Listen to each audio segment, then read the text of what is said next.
Welcome to another episode of The Brand Called You, a podcast and podcast show that brings you leadership lessons, knowledge, experience, and wisdom from hundreds of successful individuals from around the world.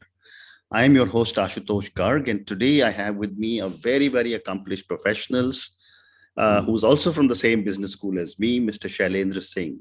Shailendra, welcome to the show. Hi, good morning. Nice to be with you, Ashutosh. Thank you. Shailendra Singh is the founder of SustainMantra, focusing on sustainability and the circular economy. He is the managing partner of an organization called Green Easy, and he has 3 decades of experience in chemicals and plastics and packaging with multinational corporations. So Shailendra, today let's talk about sustainability and the circular economy. Tell me about SustainMantra. Wow. Okay. So very quickly, the idea of SustainMantra was born after I sort of hung up my corporate boots and was wondering what to do with the rest of my life. And my career was in some form or shape attached with plastics and all of that. So when I had some free time, I saw the amount of discussions around how plastics have caused a big problem.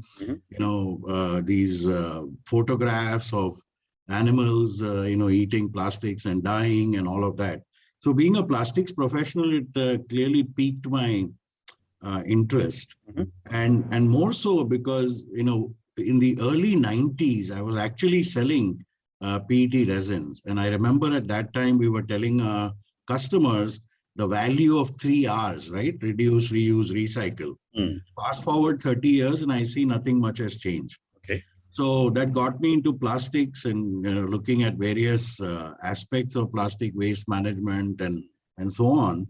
Very quickly, I realized that plastics is the favorite poster child of, what's wrong with the environment. And it's a rather funny because 30 years ago, plastics was supposed to be the answer for world preservation, right? Replacing wood and metal and so on.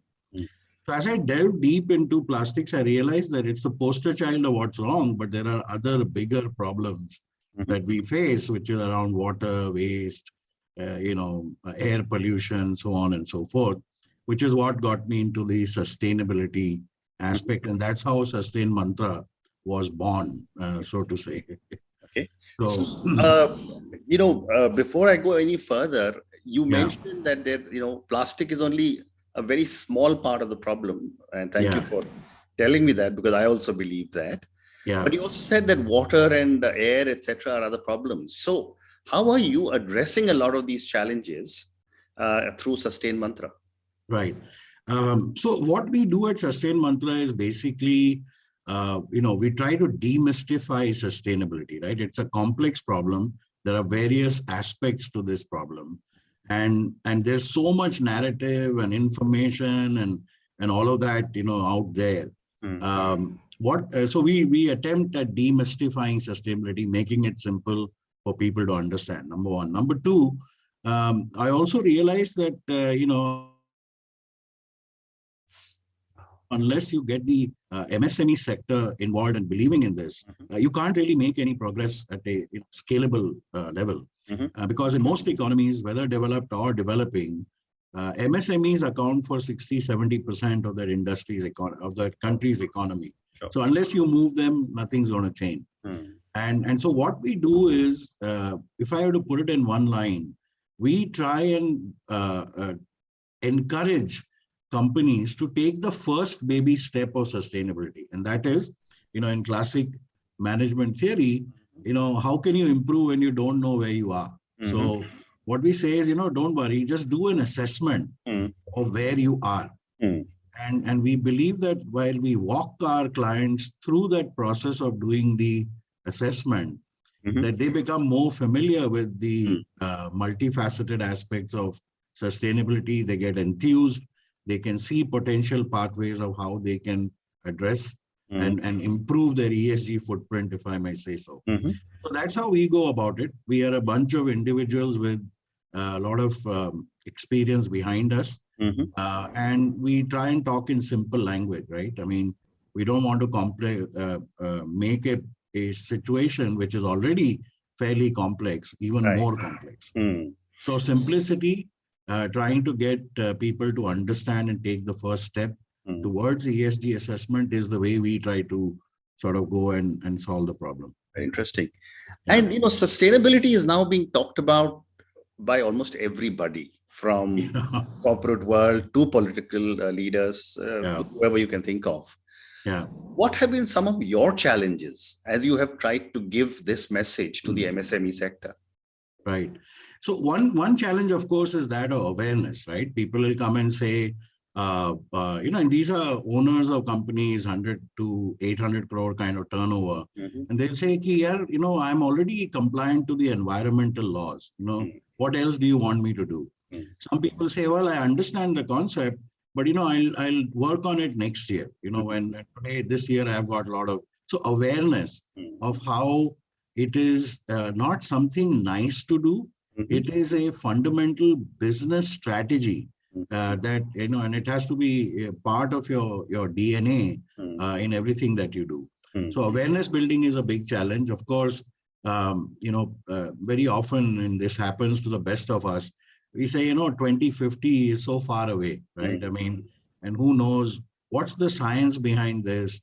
I hear people saying that, well, climate change is a figment of imagination of a few scientists, so on and so forth.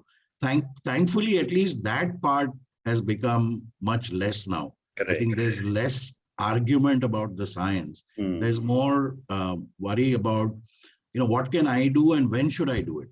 So if I had to put it in one word, I think it's just awareness of how it will impact their business models. There's still a lot of gap in that area. So like any, successful business, what we try to do is draw the picture of why it is urgent, why it is something you cannot afford to postpone, and how it is an integral and a central part of your business strategy. Yeah. And, when you say reach out to, or if I'm a say a 100, 200, 300 crore MSME, and I reach out to you saying that, what more should I do? What is the process that you and your partners follow to write out my prescription? Right. So first thing, of course, is understanding the client, right? Understanding their business, their operations, and also the mindset of the owner, and then through a process of dialogue, questions, in open dialogue, open questions, we draw the bigger picture of what sustainability really is. So, Shailendra, sorry to interrupt you, but for our viewers and listeners, could you also give me some examples of what you've done without obviously giving names? Yeah. So we are working with companies across textiles, plastics, packaging, chemical company, a company that makes insulation materials, etc. But I'll pick on a classic case where we engage with a chemical company. It's about 600 crore kind of turnover, interested in sustainability. They have a range of products that they call green chemicals. They are compliant. They follow all the environmental rules laid down by the Pollution Control Board. So it was, difficult initially for them to understand, what else can I do? I'm doing everything that is prescribed by the law of the land. So through dialogues with their leadership team, particularly, and through open discussions around how their CSR projects, whatever they're doing on the environment side, how can we stretch the envelope on all of those? So go beyond compliance in that sense. And whilst going beyond compliance, what is the benefit for them as a company? And very often when you are able to draw a line of sight between a sustainability action and the returns on those actions to the company, along with the environment and society, then I think it's a process of self-realization. And when people think, oh, okay, now I understand what you're saying. So there's no shortcut to this. There's no bullet. There's no what should I say, prescribed methodology. One has to have absolute conviction in what in sustainability per se, but then be able to relate that to in a simple way so that business owners can really see how this is going to benefit them. And let's be frank here, right? I mean, when you're able to draw a line of sight to a sustainability action impacting a company's bottom line, Hmm. then there is interest, you know, Interesting. Okay. and then that leads to, we would like to believe that it's in the larger interest of environment, etc. But we've been in the business world many years now to realize that you've got to have a line of sight to the bottom line. Hmm. Interesting. Yeah, And the norms that have been prescribed in different yeah, industries by governments in different states yeah. for sustainability, are these norms too stringent or are they easily achievable? No, so first of all, there are no norms for sustainability. There are Okay. norms for environmental Sure, sure. compliance, right? Yeah. There is, and that's only one part of the equation, because Correct.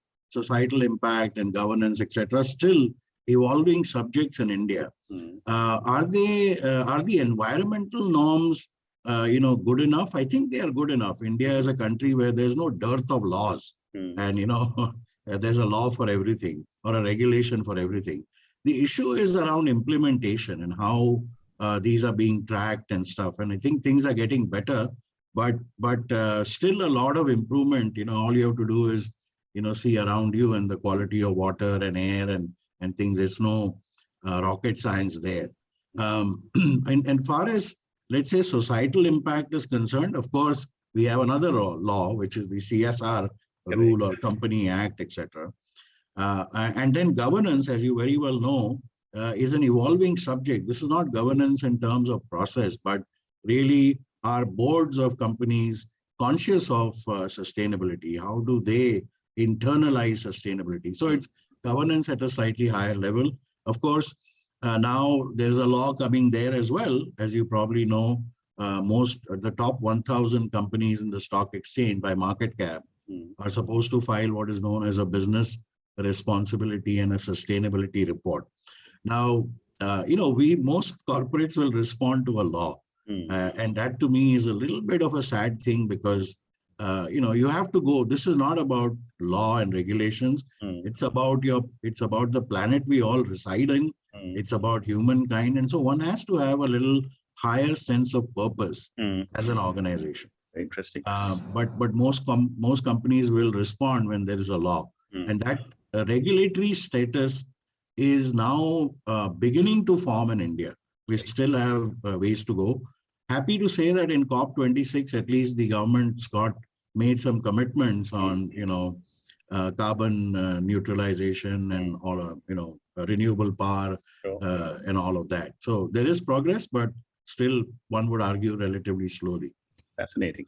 So let's talk a little bit about the circular economy. I mean, I'd Yeah, love to get your perspective on the circular economy yeah. and how easily are the MSMEs understanding or accepting it? Yeah.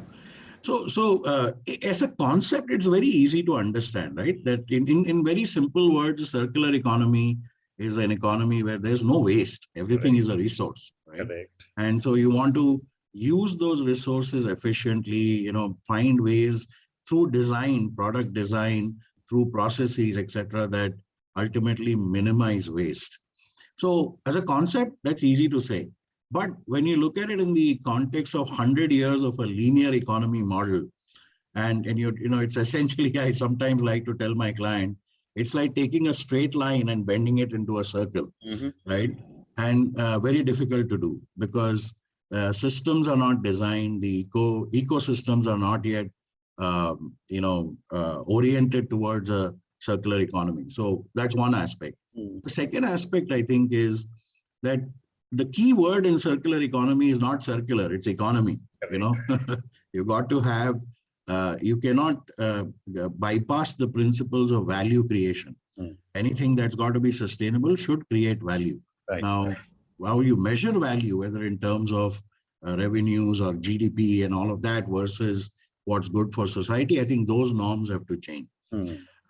Coming to MSMEs, in fact, that's an area where, like I said, they are becoming more aware of it. Mm-hmm. In fact, currently I'm on a group that's looking at what kind of policies should be in place in India to encourage circular economy, particularly for the MSME segment. There is issue of awareness, like I said earlier, access to infrastructure, access to funds, so on and so forth. Mm. So It's a long road, and I think, like in India, nothing succeeds like success. So I think if we get a few successful models and those are communicated widely, I think Indians will adopt. Most MSMEs will see the value and start adopting it very, very fast. Mm. So I think the issue really is getting some good, successful examples in place that can be communicated widely. Wonderful.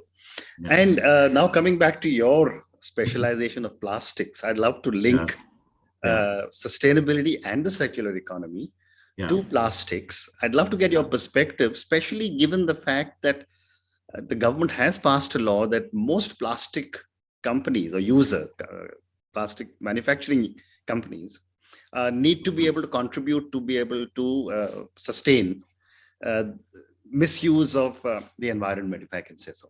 Yeah. Yeah. So again, like I said, no dearth of laws. The laws are evolving, even though, I don't think they are perfect, but in no country will you have perfect regulation. So we are making some progress on that. Now, plastics, I personally think, is a great example of showing how an economy, a linear economy, can be made circular, because the material in itself is amenable to recycling, for example. It's amenable to the concept of, reducing the usage, right? The concept of reusing it, repurposing it. These are all things that we can very easily associate with plastics. Just to give you a classic example, most companies, at least when I grew up, the PET bottle was, a wonder, right? I mean, suddenly you could carry water in your hands and all of that. But we all know that once the water was consumed, that bottle was used to store maybe water again, or in some cases oil, etc. So you'll also be surprised that there is a 10,000 crore industry that sits on the back of used PET bottles. So bottles are taken, they're converted into fibers, and they become T-shirts. The Indian cricket team apparently wears T-shirts that are made from recycled plastics or recycled PET. So all of that is, I believe that plastics can be a great example. Now, where the traditional arguments is it the material that's the problem? Is it the consumer behavior? We use and throw away things. Is it because the infrastructure for collecting waste, which is, many say, the government's responsibility, they haven't lived up to it? The municipal systems are completely broken in this country, and then finally, where is the finance going to come from to make all of this happen? If you look at the statistics, the industry is investing still more in virgin polymer production as compared to what is needed for, let's say, investments in material recovery facilities and mechanical and chemical recycling technologies, etc. So there's a gap, and that gap is expanding. Having said that, there are several interesting technologies, both on the mechanical and chemical recycling bit. It's going to require investments, and it's going to require what we believe at SustainMantra, the 4 C's, right? One is collaboration. This is not a brand owner problem or a government's problem or a consumer problem. It's our problem. It's the planet Earth's problem. And so we got to learn to collaborate. And that, to me, without collaboration across the value chain, making strides in addressing the issue is going to be very difficult. The last line I want to say is that collaboration is easy to say, but think about it. We as individuals and as corporates have been hardwired for the last 100 years to compete. We can't collaborate. It's very easy to say, but it's a new attitude. It's a new skill. It's the ability to align without, overcome individual considerations for a larger shared vision. And there, I think, lies the answer. And several corporates, large corporates, are still struggling with it. So, but I believe without that, making progress is going to be difficult. Well said. So I've got time for 2 more questions for you. Sure. You just spoke about the corporate world. My question to you is, how seriously is the corporate world taking the whole matter of sustainability and ESG? So I would say the top 50 corporates, the large corporates, they've been working on sustainability for 8 to 10 years, but maybe in some cases even more. And there are some great examples of companies that have become water positive and, they manage their waste, they are zero waste, so on and so forth. So those 50, if you set those 50 companies aside, then, there's the drop is pretty sharp and steep. So there's a lot more area to be covered there. I think with the recent COP26 and the commitments made by the Prime Minister over the next 5 years, one will see a larger section of the corporate world joining the sustainability wagon, if I can call it that. That's one thing, which I think is obvious. But what I would like to say is even within the top 50 companies who've got the experience, who've got the resources, I think where they are missing the boat is really learning to collaborate amongst themselves and to, really, what should I say, like a good team, right? When you get 5 great people together, you can make a good team and you can address and lick a problem. So I wish if 10 of them came together and said, let's pick up one thing that afflicts our nation and let's work as a collaborative effort to solve that one problem. I think it's doable. And why I say this is that the large corporates are still, in my opinion, compared to some of the global ones, still a little nouveau riche in the sense that, you look at how the Microsofts and Bill Gates of the world have transcended money making. They're actually now solving humanity problems. And so that leap from being a successful corporate to being a collaborator on a larger problem, larger humanity related issue, I think that still is something that Indian corporates will have to learn to do. Fascinating. And my last question to you is on the Green Easy. Yeah. You're the managing partner of Green Easy. Tell me a little bit about this. Yeah, so there, essentially, this has got to do with the built environment. And, many people are aware of the rating systems that are used for the built environment. Okay. And what Green Easy is about is getting a rating system, which is, I think, as good, if not better, than what everybody in the country knows as the LEEDs rating system. This is very popular in India, but there's an equally popular system called the BREEAM rating system out of UK that looks at the built environment in a more holistic manner. So we are proud to say that we are bringing this rating system into India. We're still very early days. And that's essentially what Green Easy is all about. Okay. So, yeah. Very interesting.